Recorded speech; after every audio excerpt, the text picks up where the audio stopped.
Saint-Jean. Bonjour, Louise! Bon mari, c'est rapide là. Contente de vous voir, ça va bien? Merci de nous accueillir. Écoute, viens-t'en.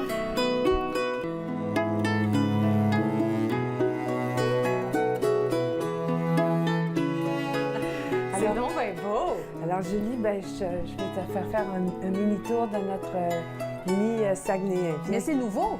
Oui, ça fait juste 6 mois. C'est vraiment magnifique. le retour aux sources de Louise Lapointe. Alors ça, c'est la chambre, mais là, regarde, on fait ça va y de aller même, là. discrètement. On va demander à la caméra de faire ça. C'est que je vais vous montrer un peu l'hôtel de ma famille que j'ai mis. Alors, c'est mes parents, la photo de noces, maman, les grandes tantes, qui étaient en fait les sœurs de ma grand-mère. Ça, c'est toute c'est Pauline, Priscilla, papa, maman. Et puis ça, c'est moi qui me prenais pour une vedette, quoi. Ben, c'était prémonitoire. Ouais, ça, c'est... Alors, d'avoir ce coin-là, c'est important, c'est précieux? Oui, c'est comme quand je suis arrivée ici il y a 6 mois. Ouais. On s'est senti tout de suite chez nous. Hein. C'est sûr qu'un chalet en bois rond, c'est très rustique, ça Ouais. nous ressemble. Votre père est bien Mon présent? père, papa, il trône dans le salon. Ça, c'est une de ses toiles. Et puis, en fait, nous, on a eu une résidence pendant 25 ans en Estrie. Et ça ressemblait beaucoup à ça. C'était en bois, comme ça. Alors, on retrouve un peu l'atmosphère du sanctuaire. Là, je vois le coin de l'écrivaine. Oui. Alors, ça, C'est c'est ça? ma table d'écriture. Alors, j'écris souvent aussi sur mes genoux, sur un coussin. Ouais. Mais c'est souvent ici que je vais sortir mon ordinateur pour faire mes corrections, des choses comme ça. Puis parfois, j'aime ça juste m'installer ici pour faire mes collages. Alors, avant-hier, j'ai écrit sur grand-maman. J'ai retrouvé une photo de ma grand-mère. Puis là, j'ai écrit sur grand-maman. Alors, ça, c'est des esquisses que mon père avait fait pour ses futures toiles. Alors, comme tu peux voir, c'est des archives importantes. Et puis, je dessine, je colle des affaires. Alors, tu sais, voilà pourquoi j'ai voulu vous proposer le journal de ma vie guidé par ma plume, tu sais. Bien, j'aimerais justement qu'on en parle de cette nouveauté. On va OK. s'installer? On s'installe. J'ai commencé à écrire le journal de ma vie à l'âge de 13 ans. Pensionnaire loin de ma famille, mon petit cahier est devenu mon confident. Je lui faisais part de mes joies comme de mes peines. Depuis, j'ai rempli 105 cahiers. Une façon pour moi de poursuivre l'exploration de ma vie intérieure, soulager parfois le trop-plein des tourments ou témoigner des cadeaux de l'existence, inscrire les doux bonheurs quotidiens. Au cours de ces années, l'écriture de mon journal est devenue une sorte de prière matinale, de méditation.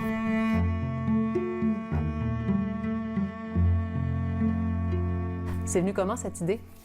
Bien, la prémisse de ça, en fait, la genèse de cette idée, c'était d'abord pour les préadolescentes, les adolescentes et les jeunes femmes dans la vingtaine, parce que j'avais déjà publié Souvenirs d'amour, le journal de mes 20 ans, que j'avais écrit de 18 à 28 ans.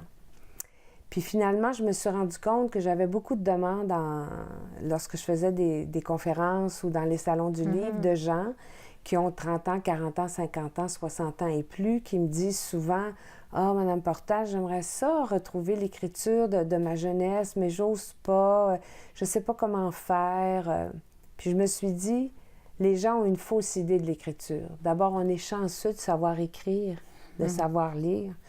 Et puis, c'est simplement de se présenter et laisser monter ce qu'il y a à se révéler. Et ce qui est intéressant, c'est que c'est souvent en ajoutant la petite phrase, l'amorce qui va tout changer et qui va stimuler aussi les souvenirs. Alors moi, par exemple, je mets un extrait d'un de mes cahiers avec une photo où je parle, par exemple, de mon premier amour, ou en tout cas de mes premiers émois amoureux. Et là, je marque sur une page blanche, quel est ton souvenir, ton premier souvenir d'amour? Et la personne peut commencer à écrire quelque chose. Et puis, si c'était un beau souvenir, tant mieux. Si c'est un souvenir plus douloureux, c'est bien de pouvoir le coucher sur papier parce que c'est comme si on lui donne une autre vie, un autre regard, parce que c'est ça que ça fait l'écriture. Ça permet une distance, sur le coup, on livre quelque chose, mais avec une certaine distance, puis en même temps, c'est la voix du cœur. Donc, on est très proche émotivement de ce qu'on a vécu. Et vous le faites avec générosité, parce qu'il y a des souvenirs très, très personnels qui sont partagés. Ah oui, là-dedans. quand on me demande en Salon du livre, est-ce que ce roman-là est autobiographique? Ce livre-là est vraiment un livre autobiographique. Oui, parce que moi, dans le fond, je vous invite à suivre mes pas. Et moi, ben, j'ai passé déjà 65 ans, donc je revisite mon enfance, mon adolescence, mes 20 ans, mes 30 ans, mes 40 ans, mes 50 ans. Puis c'est ça, s'accorder ce temps juste de lâcher prise. Ce temps de juste comme confier, se confier.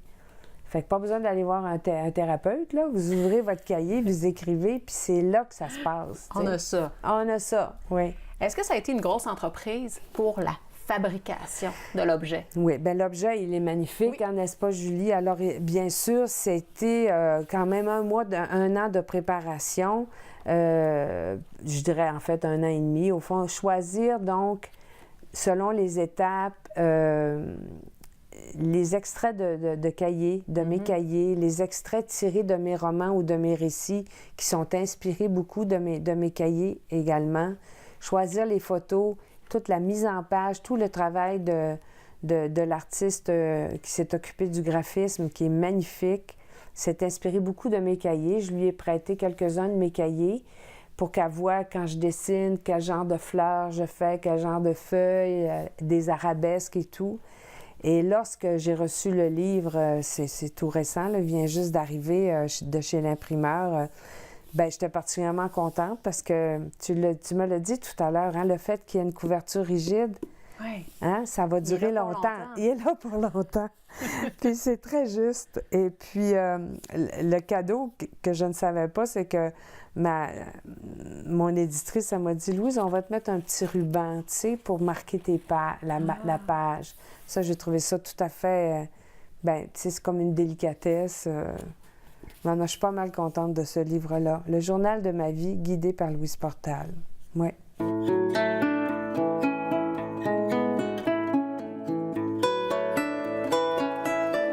Et c'est pas un hasard. C'est pas un hasard que je propose ce livre-là dans la même année où j'achète avec Jacques ce chalet qui fait partie de mon enfance, qui fait partie de ma jeunesse, que j'ai fait l'adaptation d'un de mes contes qui est Ulysse et Pénélope, qui est joué par les Amis de Chiffon.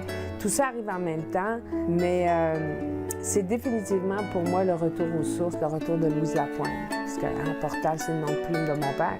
Mais moi, je suis née Louise Lapointe, là.